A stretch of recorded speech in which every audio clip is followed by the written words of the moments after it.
KMOJ-FM and KMOJ-HD Minneapolis, bringing unity to the community. 89.9 KMOJ, the People's Station. Welcome to Financial Fitness with host Nika Constantino. The views and opinions of this program are not necessarily those of the staff, management, or board of directors of 89.9 KMOJ.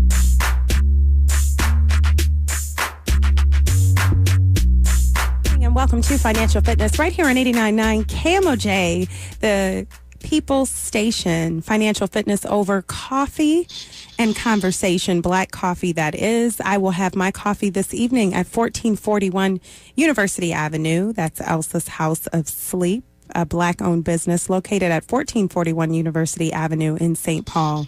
If you're looking for furniture, make sure you stop over there. The team can order you anything at a great price, cheaper than their competition. If you're looking for mattresses, bedroom sets, all of that will be there. So join me tonight over coffee and conversation.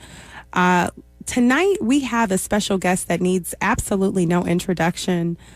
Neither of these men, in fact, Brother Lenny Chisholm and Dr. UMAR Johnson. Dr. UMAR, thank you so much for joining us this evening and for being on the show. Thank you, sister. Glad to be on the show. So Dr. Johnson is returning to Minneapolis, Minnesota, Wednesday, June 14th at 6 p.m. For more information, please call 1-844-4-Dr. UMAR. That's 1-844-4-Dr. UMAR. The title of this event is Public School Black Children and the Making of a Permanent Underclass. Why did you choose that as the title? I chose that title because I feel that if the black community doesn't do something soon, black children will be made into a permanent underclass in this country. Education's job in America is to maintain the status quo. And in so doing, education for black children is largely one that prepares our daughters for poverty and our boys for prison.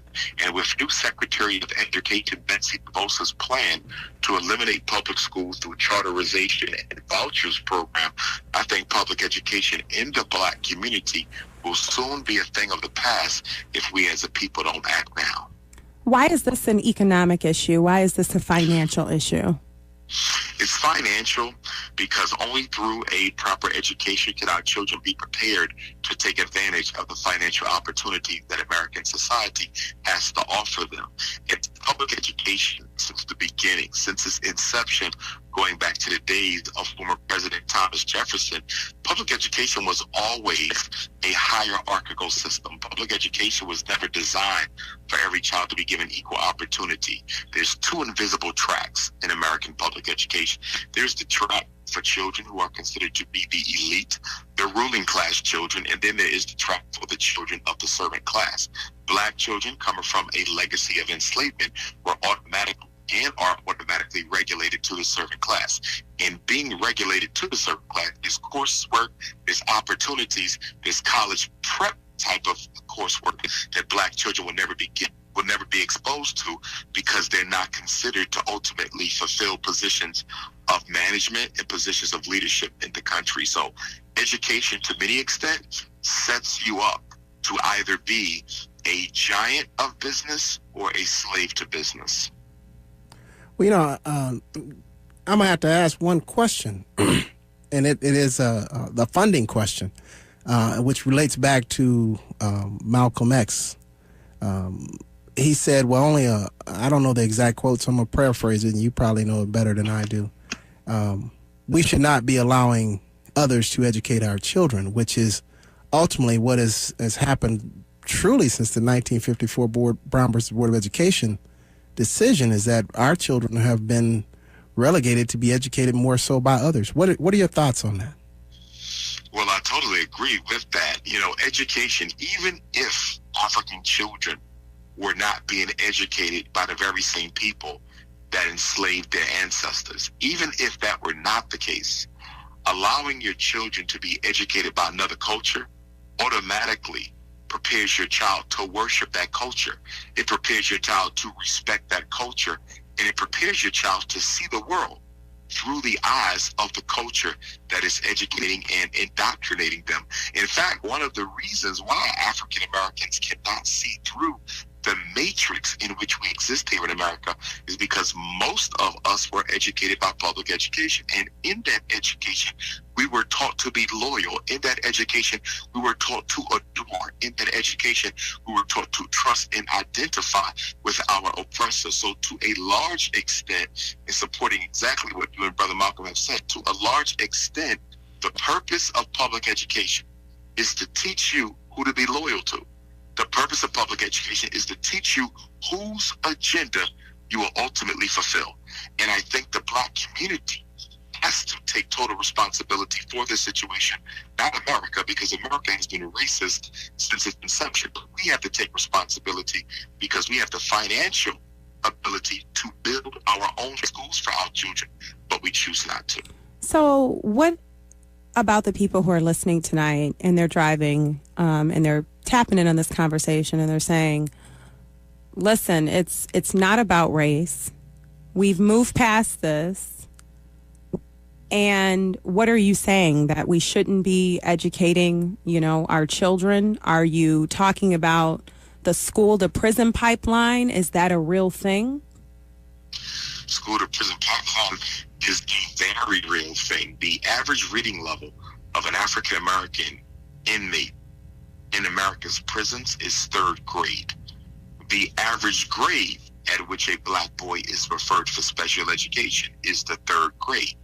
There's 2 million African American children in special education, and there's 2 million African Americans in prison. So clearly the statistics of special ed and the statistics of incarceration mirror each other almost identically. And so special ed is the school to prison pipeline. ADHD is the school to prison pipeline. You couldn't have a school to prison pipeline with special education and ADHD, because those two man-made realities for our children account for much of the transition that occurs from school to juvenile detention. But the other thing that parents need to be very clear about is that American society no longer needs Black people to work. We were brought here because we were economically necessary. We're no longer economically necessary. That's why you see the incarceration rate the way it is. That's why you see the unemployment rate the way it is. That's why you see the chemical addiction rate the way that it is. We're not economically relevant, which is ironic from an educational perspective, because schools were started to train workers. Okay, so public education has a very, very strong capitalist foundation. School's job is to train workers, not to develop minds, but to train workers. So if you no longer have jobs for Black people, what is the purpose for education? And I maintain again, that is to prepare our daughters for poverty and our boys for prison. Let me ask a question that I've often thought was one of the basics for your child is the parent. The parent, we are dealing with a generational illiteracy in the household. And then the parent is somehow supposed to ensure that their child is getting the proper education. But the questions that they ask may not even understand why there's no, or there lacks Black teachers in the classroom due to the certification process of teachers.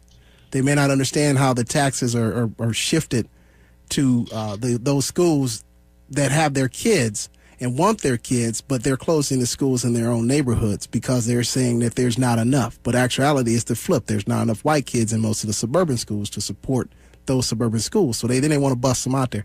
So how do we deal with that in your conversation? Have you run across any type of solutions where you can bring these parents into the fold where they want to be more proactive? Oh, without question. In fact, I've started the first national Independent Black Parent Association at NIBPA. In fact, we will be having our next regional training conference in Detroit on June 9th and 10th. But of course, brothers and sisters across the country are welcomed. We moved the conference around to make it easier for different regions, parents in different regions to attend. And with Minneapolis being in the Midwest, parents, definitely from Minneapolis, are encouraged to come. Again, Detroit, the 9th and 10th from 9 a.m. until 6 p.m. at the Tower Center. And brothers and sisters who are interested in attending can simply show up. They can also register at princeofpanafricanism.eventbrite.com or at drumarjohnson.com. And of course, the number 8444 Dr. Umar. But yes, we're trying to organize Black parents. We have about 19 chapters already functioning across America. We do not have a chapter in Minneapolis. And of course, we will need multiple chapters in large cities like Minneapolis, because no chapter will have more than 20 schools, because there's so much work to do. So every city will have multiple chapters. So the Parent Association is dedicated to fighting against racism in the 7 key areas: special education, school discipline, school policy, school finance, social support, homeschooling, and parent advocacy. Those are the 7 key areas of organization that are necessary to support our children. But even with the National Independent Black Parent Association, myself as its national president, it's still a Band-Aid. See, solution is something that eliminates the problem for good. And we can never expect white women to properly educate Black children. So the solution is for us to build our own schools. The Parent Association is simply a Band-Aid. So a couple of things. What if, we have all kinds of listeners on the show.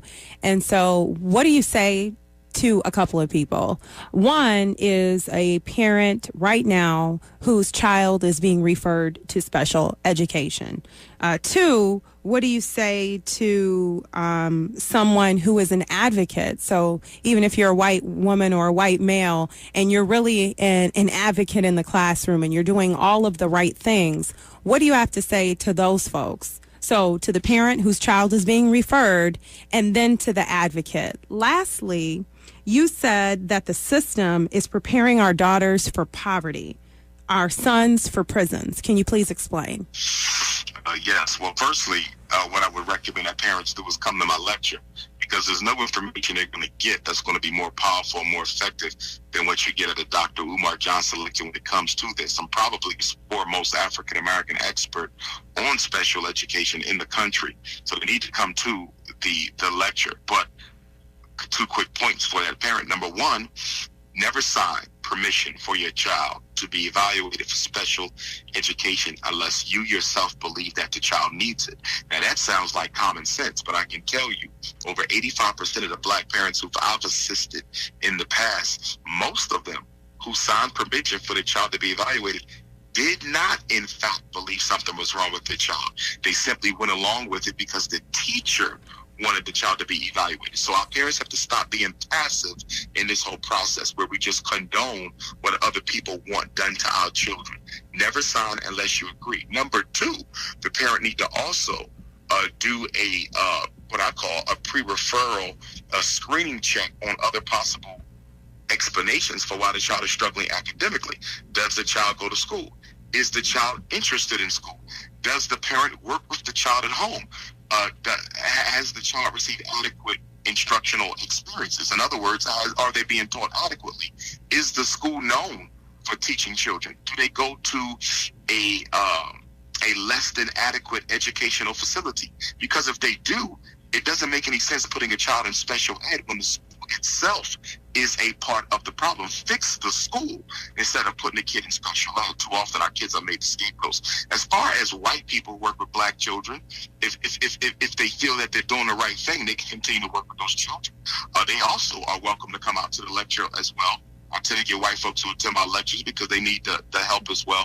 And of course, reading my book, Psychoacademic Holocaust, which they can get on Wednesday, June 14th at the lecture, is something else that they could also want to partake in, but they cannot be members of the National Independent Black Parent Association. We believe in self-determination, which is the problems of Black people have to be solved by Black people themselves. And then the comment that you made, you said that the system is preparing our daughters for poverty and our sons for prison. Can you please explain that? Without question. Well, only 1 out of every 4 Black boys graduate from high school. That's all that really needs to be said on that part. Only 1 out of every 4 Black boys in the United States of America has graduated from high school. You have a 25% Black male graduation rate. So what are the other three out of, if only one is going to college or trade school, where are the other three going? The other three are going to the school to prison pipeline. So clearly, when you look at the statistics for boys, it is quite clear that the job of the school is to prepare our boys for prison. Not only that, I've even heard from attorneys and judges. I've even had a judge tell me that most of the referrals they get for juvenile incarceration are not coming from street police. They're coming from schools. Schools are sending more children to jail than police are on the street. So clearly, when we talk about school to prison pipeline, that's not just a metaphor. That's a reality. And we look at black girls, we find the same situation, but it operates a little bit differently. Black girls are not as victimized with the ADHD. They're not as victimized with the special ed. They're not as victimized with the psychiatric medication. But the black girls suffer from a silent Holocaust. And by a silent Holocaust, they're simply pushed through school even when they don't have the scores. And so it often catches up with the black girl when it's time for her to pass the graduation test. It catches up with her when it's time for her to pass the college entrance examination. It also catches up with her when black girls are often under challenge, particularly in areas of science and math where boys are considered to be more astute.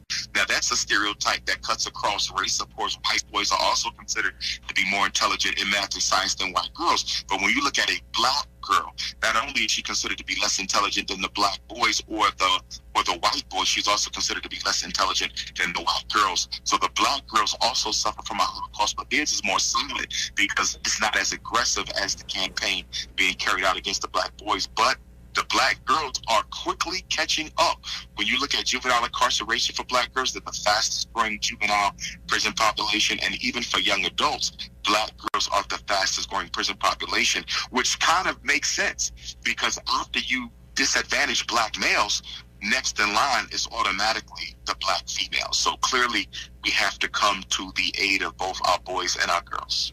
This is Financial Fitness over conversation and coffee. We are drinking tonight's black coffee from Golden Time in St. Paul, Minnesota. And you can catch me after the show at Elsa's House of Sleep, a black-owned business located at 1441 University Avenue in St. Paul, for continued conversation and black coffee. We're talking tonight with Dr. Umar Abdullah Johnson. He's returning to Minneapolis Wednesday, June 14th at 6 p.m. For more information, please call 1-844-4 Dr. Umar. That's 1-844-4 Dr. Umar. Well, you know, you said some very interesting statistics. Here's one I'd like to ask you if you were familiar with. Even with the graduation rate of African Americans coming from, or blacks in America coming from the historically black colleges and white universities, we are still not seeing enough of the absorption rate of them in the corporate jobs. And we're not seeing enough absorption rate of them. And that's causing a sincere problem because then those same people are drowning in debt from their college experiences, whether they went to an African American, a historically black college, or they went to a traditional white college, land-grant college, community college. They're drowning in debt. So the concept of going to college might not be the best thing for building wealth in our community just because we're not seeing a large enough percentage of them get gainfully employed after college. What are your thoughts on that, and what are some of the things that you're thinking that could change those statistics as well? And of course, I don't agree with that. I'm obviously an advocate of college. You have all of this, all of these accolades as well. I think this is a good discussion to have because people are having this conversation. Is it worth it? Is it? I mean, is it worth it if you can't get the job? That's the real question that's being shopped around now. Is even with white parents are saying, hey, we send you to 4-year college and you get a liberal arts degree and you come out and you can't even get a good job at in a small retail store as a manager. But here's a more statistic, and I want you to get to our question I just asked. How many PhDs are starting companies? How many MBAs, black MBAs? I know quite a few. They're not starting companies. They're looking for that corporate job, saying, I've just trained myself to be the kind that can eat with a spoon, a fork, a cup, a saucer. They consider themselves gifted and intelligent. How do we address that issue once they get there? What is your thoughts on that, Dr. Umar? Well, as far as college goes, we have over 2 million African Americans with master's and doctorate degrees who are unemployed.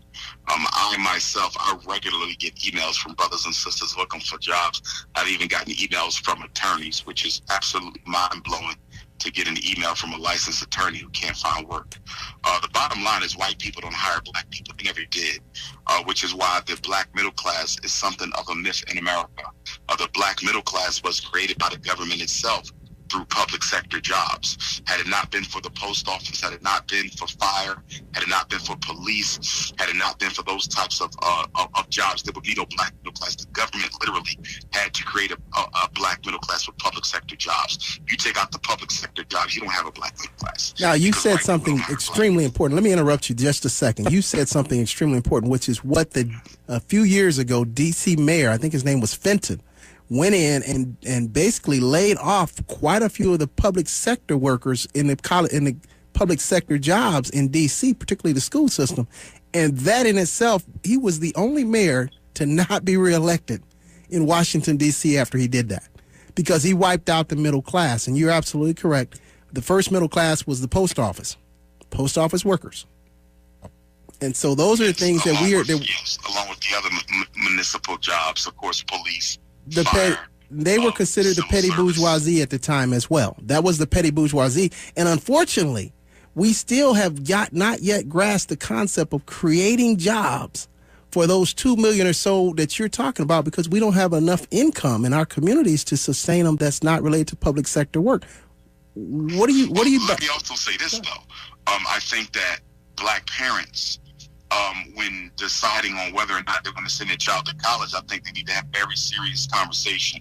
And for me, there's 3 questions that have to be answered affirmatively before a child is sent to college. Number 1, does the child have the discipline to finish? That's very important, because there's one thing to talk about African-American college graduates who are unemployed.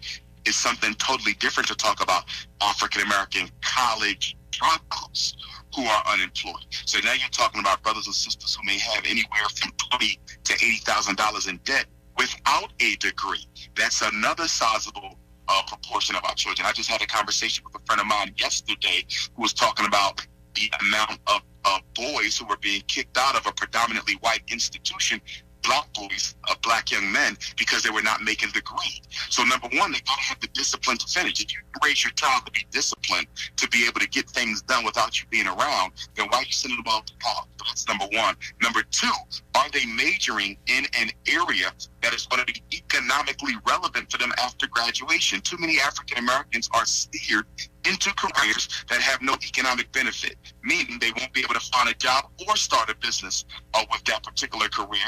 And then number 3, I think the career needs to be politically relevant to the black community as well. In other words, you need to be majoring in something that can actually be of benefit to you as well as your community. And having worked in a college admissions office before, I can tell you that African American children are often steered into the careers that other people do not want.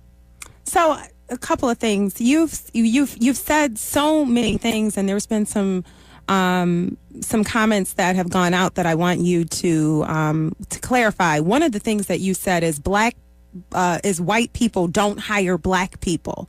I'm sure that there will be people in the cars tonight listening to the show that disagree. So what do you have to say to them? What did you specifically mean by that?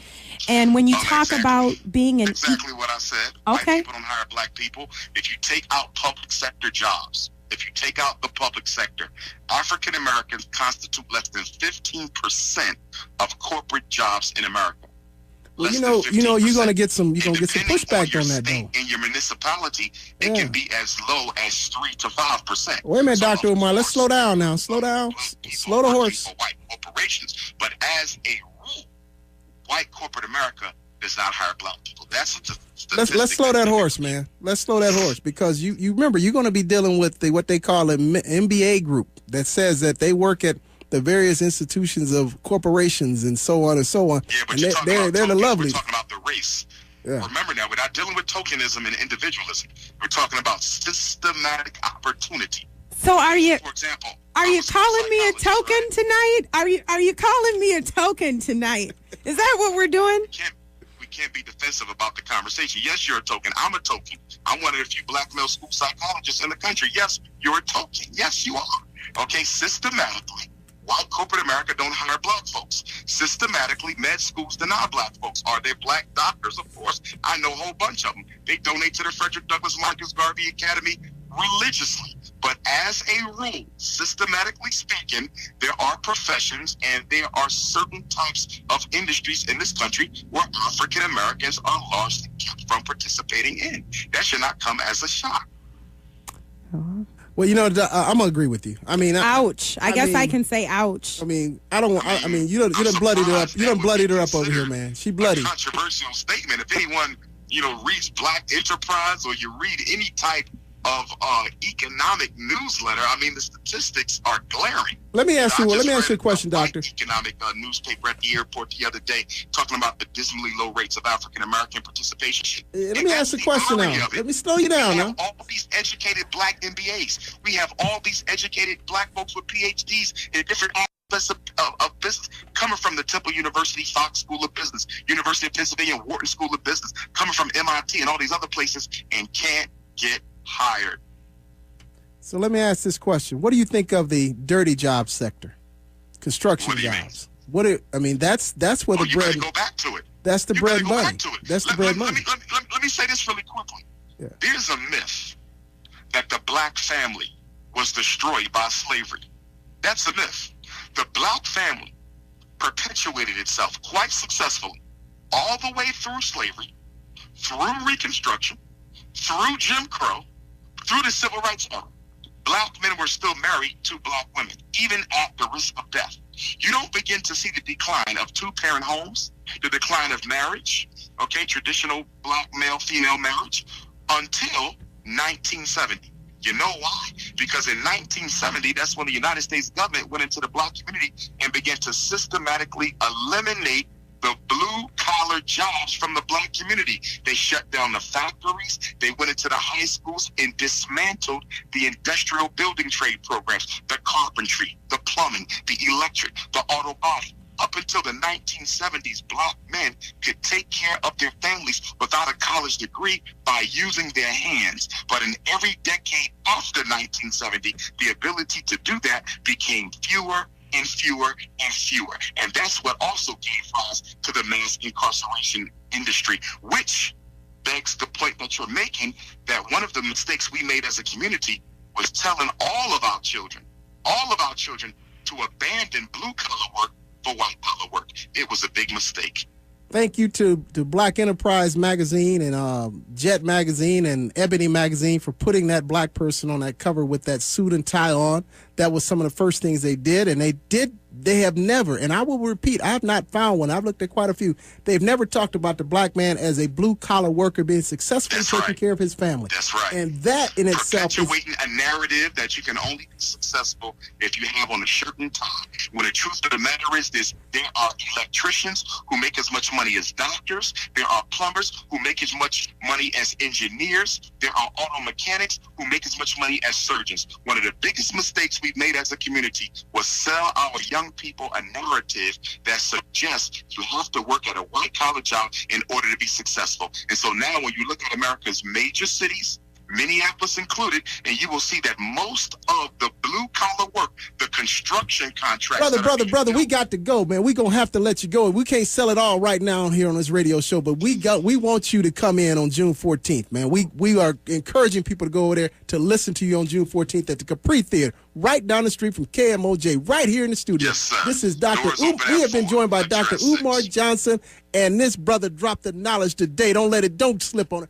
Wake up, make yourself woke. Go to YouTube, Google him, whatever you do, but definitely show up there at the Capri Theater to get your knowledge on.